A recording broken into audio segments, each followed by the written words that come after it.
welcome to your Frost Death Knight guide. Yes, indeed, you've probably seen a lot of these guys taking names around the Broken Shore. The Death Knight itself can solo many things and just deal with all kinds of good stuff and a lot of great class quests, I want to point out. So definitely a worthwhile alt for Legion, in my opinion, if you want to check this thing out. Frost is the simpler spec to play, and our guide is going to be the basics to introducing you and getting you going into things. As always, once you reach very high gear, some things can change, legendaries can alter things a little bit, but this guide will set you on the path to becoming a pretty awesome Frost DK. Our goal in this is going to be teaching you how to breathe very heavily into your target. So let's go. So let's take a look at our talents. As I said in the intro, we're going to be working around one talent in particular, so I'm going to skip straight to the end, and it's called Breath of Sindragosa. Now, Breath of Sindragosa, whether you like it or not, is the best way to play your Frost Death Knight in Legion. It has been since the start, and it looks like that's going to continue. There are, of course, other ways to play your Frost DK, but that's down to you. If you want the best results, you're going to want to learn how to do the best with Breath of Sindragosa. That's what I'm going to be aiming to teach you, so you guys are well prepared for that. Okay, so with that being said, as it is the end talent, we're going to build our whole character about making Breath of Sindragosa good. Our goal throughout this is going to be the steady generation of resources in order to continue Breath of Sindragosa. So what does it do? Breath of Sindragosa consumes 15 runic power per second. It also looks fucking awesome, by the way.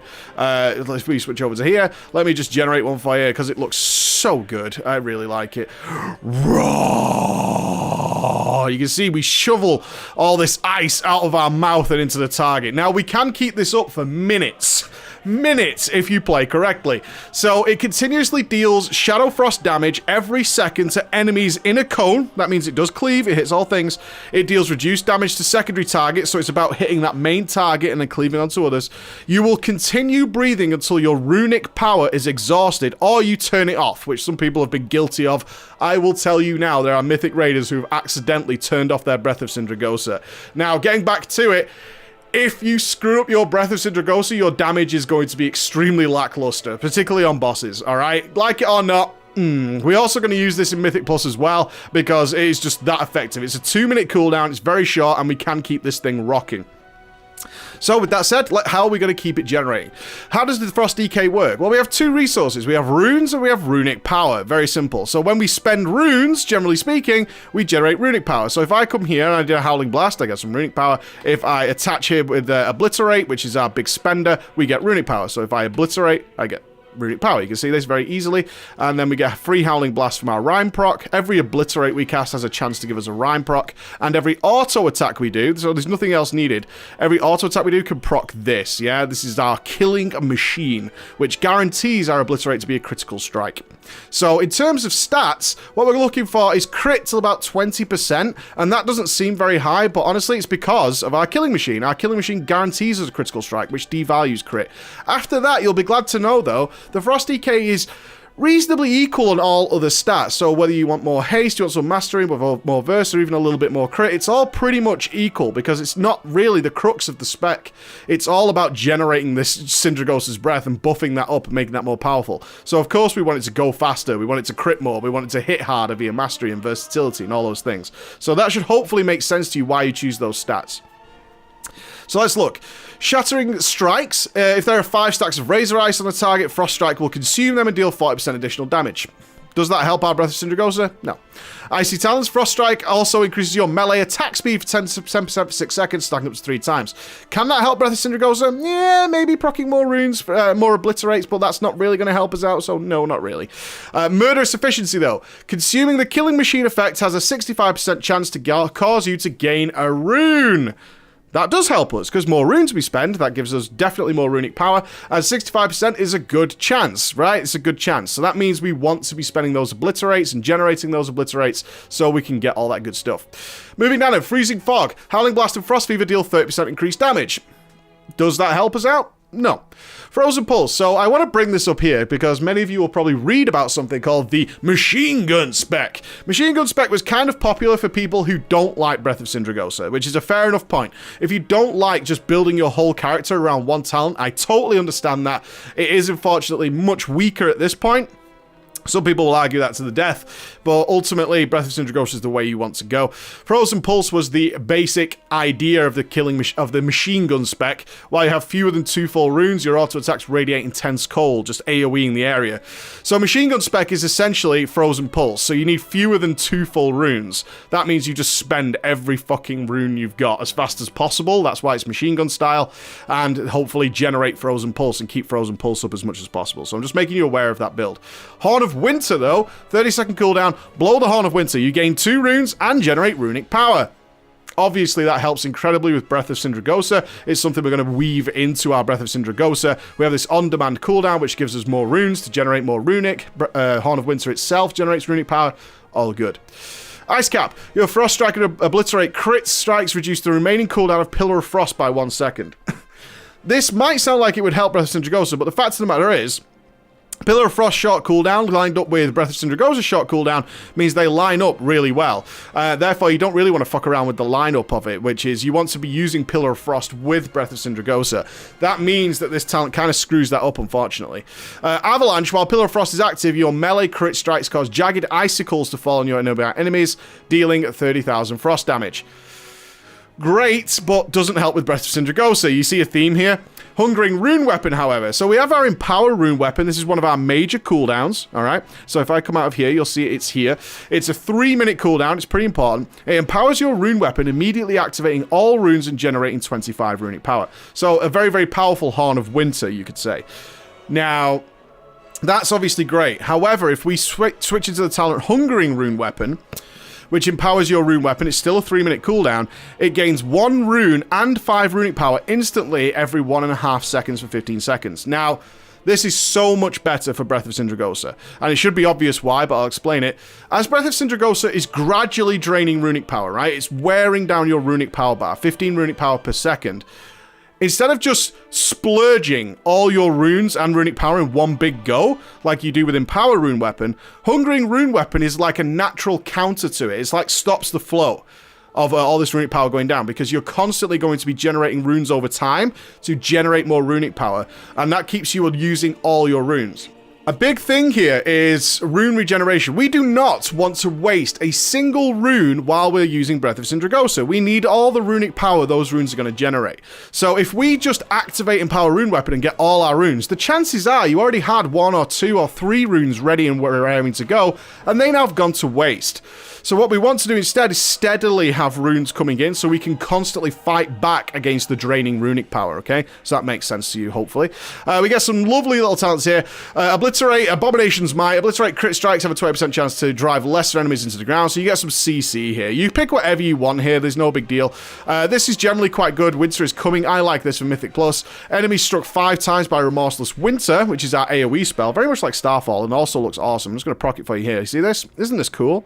Oh, God, it's good. It's very, very cool. If you have Pillar of Frost active, they're stunned for 4 seconds. So you do have to line it up with a DPS cooldown, which is why some people don't like it. But generally speaking, the higher you go in Mythic Plus, you have more time and leeway to use things like Pillar of Frost in order to do this. So if I should mention Pillar of Frost, shouldn't I? It's a 1-minute cooldown spell. So this is what I was talking about with Breath. Breath is 2 minutes. Pillar is 1 minute. They line up perfectly. The Power of Frost increases your strength by 20%. Strength is our #1 stat, and grants immunity to external movement. So it's just a flat-out 20% strength buff, just flat-out more damage, right? So we're going to be using that. As when you have a spell that's on a 1-minute cooldown, you're not going to save that for bosses that are 4 or 5 minutes away, right? You're missing out on just tremendous amounts of damage doing that. So you might find that useful. Going down here, again, some defensive abilities here. Your anti-magic shell turns your enemy's magic against them, absorbing 35% more damage, but generating no runic power. We want our anti-magic shell to generate us runic power. That's good stuff, man, because why? We're Breath of Sindragosa in. Don't want that. Permafrost. When you deal damage with auto attacks, you gain an absorb shield equal to 30% of the damage dealt. This could be quite cool if you're taking constant, steady damage. Right? So every auto attack you're doing, you're generating this shield of 30% damage. It's not a big shield, right? It's not a big shield. It'll obviously get better the more damage you do with your weapons. But the fact of the matter is it's constantly there and constantly sort of like chunking away at these big hits or these constant dot damages. White Walker, though, Yes, Game of Thrones. They're not very creative. Have you seen the Frost Mage? It's got shit from Frozen in there, I tell you, it's weird. You take 30% reduced damage while Wraithwalk is active. So Wraithwalk, obviously our mobility spell. DK is not great on mobility, it's got to be said. But you can turn Wraithwalk into a defensive cooldown, yeah? If you're raiding particularly, and you're doing even some Mythic Plus that doesn't need mad amounts of sprinting to go on, and you're constantly moving with the pack, then you might not need Wraithwalk for its mobility. That can happen regularly, as much as people don't like to say it doesn't. And therefore, you could turn Wraithwalk into a 30% damage reduction, which is fucking awesome. It's awesome. It's absolutely awesome. It's such a short cooldown. It's 45 seconds, bro. It's a really short cooldown for that kind of damage reduction. It's quite good. At level 90, kind of sad here. Frost Scythe should be way cooler than what it actually is. And you generally might rock Frost Scythe with Frozen Pulse if you're going Machine Gun. And I recommend anybody talent into this at some point because it's really cool.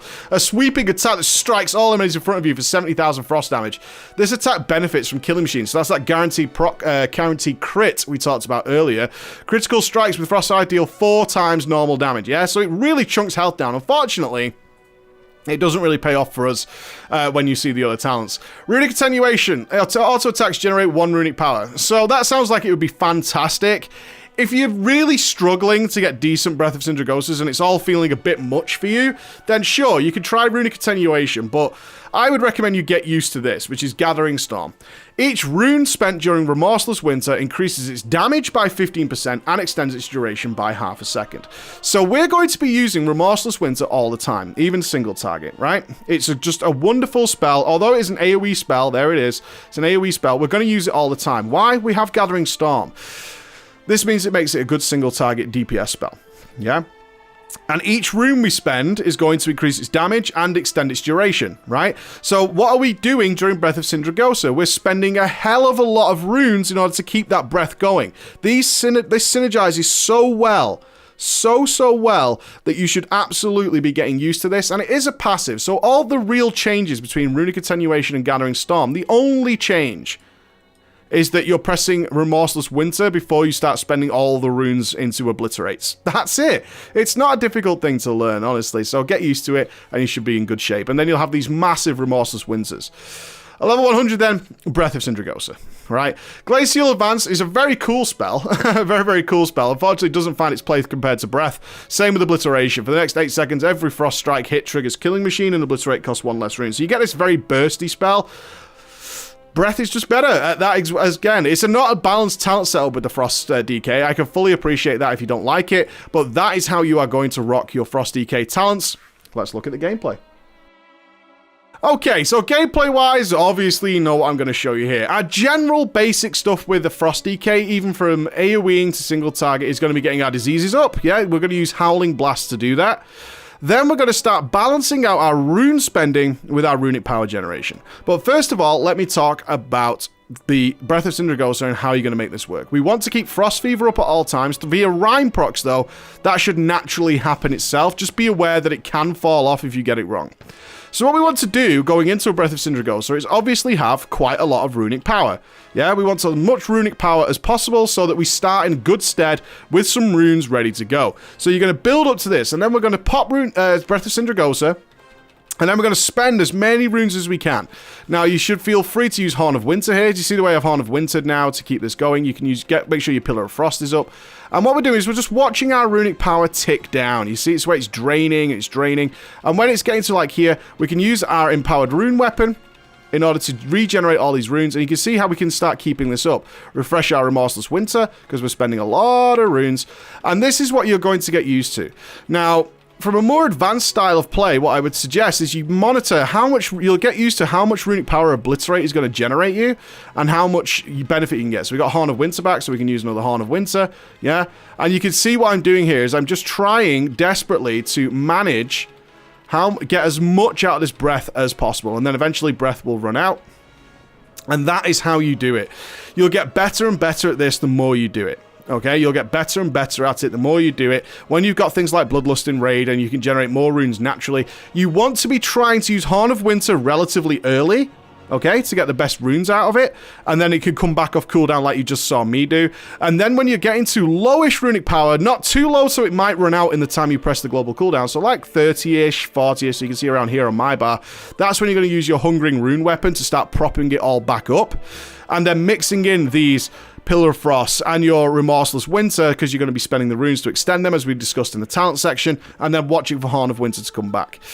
That's the basic gameplay that you'll use in most scenarios. If you have Breath of Sindragosa on cooldown, though, you're going to go back to normal things. You're still going to be using Remorseless Winter, yeah? You can still use your Pillar of Frost because it's going to line up, but be aware that obviously you can desync them if you delay it too much. And then we're going to be spending and using our obliterates. If you do want to spam Howling Blast, because obviously it does an AoE component, as you can see here. It's not an overly powerful AoE component. The more mobs, the better with that. But generally speaking, you basically keep up a relatively single target rotation for nearly all occasions. Now we have Breath of Sindragosa back. The next thing we're thinking about, and it's desyncs, because obviously I talked and then I used Pillar of Frost, so I've got 28 seconds before I really want to use Breath of Sindragosa. You guys should not run into that scenario, by the way. Is we're preparing for Breath. How are we preparing for Breath? Well, we're going to keep our runic power nice and high because we're getting ready to go into a Breath of Sindragosa. And when I see that I've got like 14 seconds left on Pillar of Frost. Okay, well, I want to go into this next Breath with high runic power, yeah, and some runes ready to go. So I can afford to spend some more there because they're regenerating. Spend a little bit of runic. Coming into it now, I've got full runic power. Boom, boom, boom. Pop everything. Breath up. Start spending those runes. And you're going back into the cyclical process of generating runic power, generating runes. This is a good place for a Horn of Winter. Yeah, of course, we're not going to have Hungering Rune Weapon again in general day-to-day gameplay, but you're still going to pull off a pretty impressive Breath for as long as you possibly can, and then it's going to tick off and it's going to die. That's how you play the Frost DK in nearly all scenarios. The next thing I want to bring up, of course, is our big dragon. Yes, indeed, our big dragon. He is beautiful. Sindragosa's Fury. He hits like a motherfucking truck. So how do we use this effectively? On as many targets as possible is the basic answer. It has a 5-minute cooldown, which means for most of you, that's 1 time per boss. I would recommend in all occasions, line it up with as many targets as possible. It is worth waiting. It is really worth waiting. And then trying to get Pillar of Frost and stuff on top of it. But generally speaking, if you even see, like, a good tactic a lot of good Frost DKs will do is they'll be attacking boss here. Let's say you're doing Botanist in the Nighthold. I'm sure many of you have seen that, or if you haven't seen that, you will see it. You'll be fighting the boss here, but they had to spawn, like, over here. So what you'll see is a Frost DK doing his usual jam and then going, oh, there's ads over here, right over here. You see where my mouse is? And they'll go, and try and get that fucking dragon to go all the way over there, because it just does huge damage. And if you can use it twice in a fight, though, use it twice. If you use it 3 times, use it fucking 3 times, because this shit hits real goddamn hard. But that's generally what you're going to be doing. Those are the basics of your Frost DK, guys. That's going to get you started. You're going to start seeing some great results out in the open world. It's one of the better specs to play if you're a solo player. Have great fun with it. Ladies and gentlemen, my conclusion to the Frost DKs, this is a wonderfully simple spec to play. It has some gorgeous satisfaction when you pull off a decent Breath of Sindragosa, so don't allow anybody to say it's a total derp spec. It's not. The difference is so noticeable between a good Frost DK with solid breaths and a bad Frost DK who's not prepared for them. With that in mind, the mods I recommend are definitely something like Weak Auras or Tell Me When, in order to be able to say, okay, I have Breath of Sindragosa coming back in time for my next Pillar of Frost. My Pillar of Frost is going to line up nicely. When is my Hungering Rune Weapon coming back? Without having to sort of spam look at your bars, you want that information all displayed nicely in front of you so you can prepare nicely for it. That means that you're going to be going into the next Breath fully prepared to get the best use out of it. So I recommend definitely something like that. Other than that, your standard mods will be applicable. LVY is what I use here to trap my runes and runic power. I've had no issues with it, although some people definitely prefer to have their runes and runic power a little bit more central. I just say it's fine for me. That's going to be down to you, purely subjective. This spec is one of those great specs to play if you enjoy a really relaxed lifestyle without having to go and research to the ends of the earth in order to get it right. The gearing options are so simple that you can pretty much just pick up whatever you want and equip it without worrying about it too much. And I think that's something that's not available for many classes in this game right now, and the Frost DK is able to do that. As always, a quick reminder, once you do start getting high gear levels and you start getting a mix of legendaries on your characters, some gameplay options might change. Look at what they do. I've explained what the talents do to you. Think about how they affect moving towards Breath, and that should answer most of your questions. All right? Thank you so much for listening. I'll see you again. Bye-bye.